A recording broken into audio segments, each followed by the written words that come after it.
Well, hello everyone. I'm Maggie Mongan of Brilliant Breakthroughs Inc. And today I am so honored to be interviewing Sandy Evenson, who is committed to sharing her empowerment, matter of fact, self-empowerment message with her book that's titled The Woo Woo Way: Unblock Your Chakras and Transform Your Life. Now, it's important for you to know who Sandy Evenson is because she helps ageless women reclaim their inner power and ignite their energy so they can shine their best lives.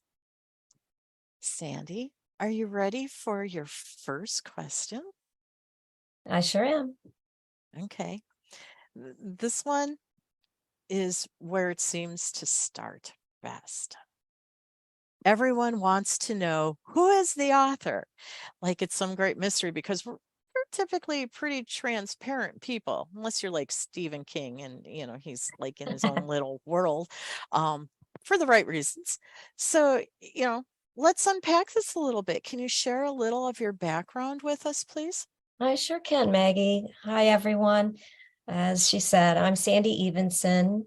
I'm an author, women's empowerment coach, and a former hair colorist stylist.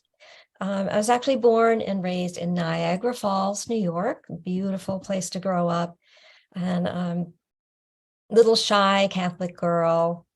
And after I went to an all-girls Catholic high school, I was ready to go into college, had everything paid ahead of time, ready to go, and ended up in the Army instead. And I Oh, enlisted and trained to become a medical technician in the hospital lab.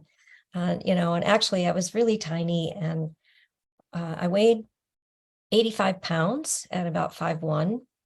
And the recruiter told me to eat 5 bananas so I could get up to 90 and be more at where they thought I should be at that height. It was well, pretty thank funny. you. Thank you for your service. Oh, you're welcome. So long ago. Um, but if you Five ever watch bananas. Private Benjamin, she plays my life a little bit in the beginning there, and that's a whole nother story for some another day. But Oh, so I was a medical lab tech in the hospital lab at Fort Belvoir, Virginia, outside DC, for 3 years, and then I worked in the lab for the Red Cross in their platelet lab in DC, and then I moved with the man who would become my husband to Wisconsin. And I sort of roamed the streets with horizontal snow at sub-zero temps, trying to find a job, and I couldn't find a job. They actually wouldn't accept the military training and experience. I had 4 years of experience at that point, but it was a university town, lots of degrees.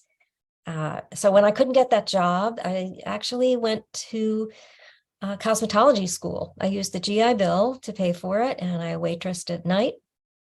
Every morning, I couldn't decide, okay, which way am I going? Is it a white uniform or a black one?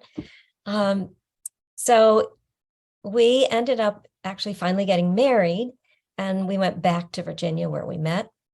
And we lived and worked in Alexandria, again, outside DC, for a long time. And then we moved to Savannah, Georgia.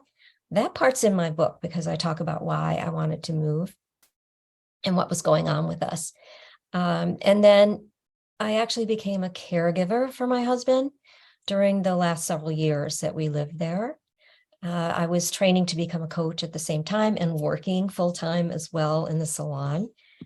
And after he passed, I retired from hairdressing to become a full-time coach, to take the time to do what I love, like writing, traveling. And then I moved back north, which I thought I'd never do, to Rochester, New York, where I now live and create magic with Ray Justice, my life partner, and our little cat Milo, also known as Dude. there's a story to that, I'm sure. Yes. Okay, so this is really cool story.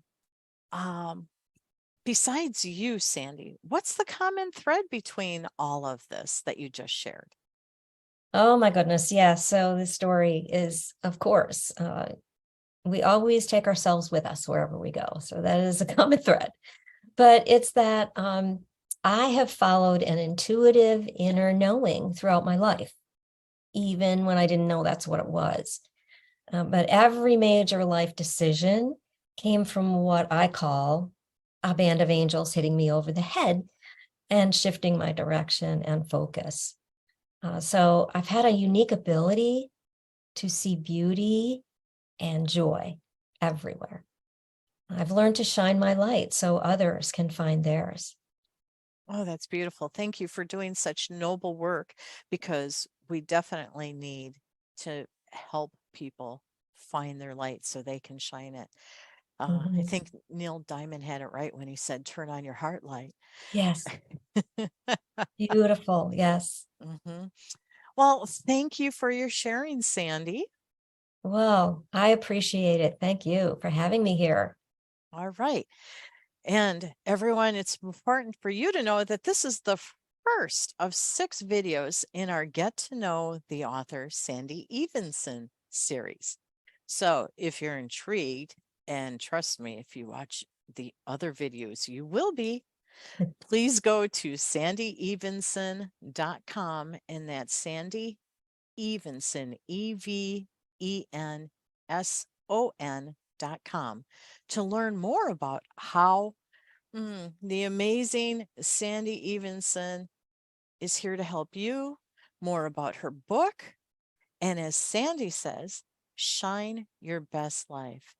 Thank you. Oh, you're so welcome. And hey, everybody, come on over and see how you can shine your best life.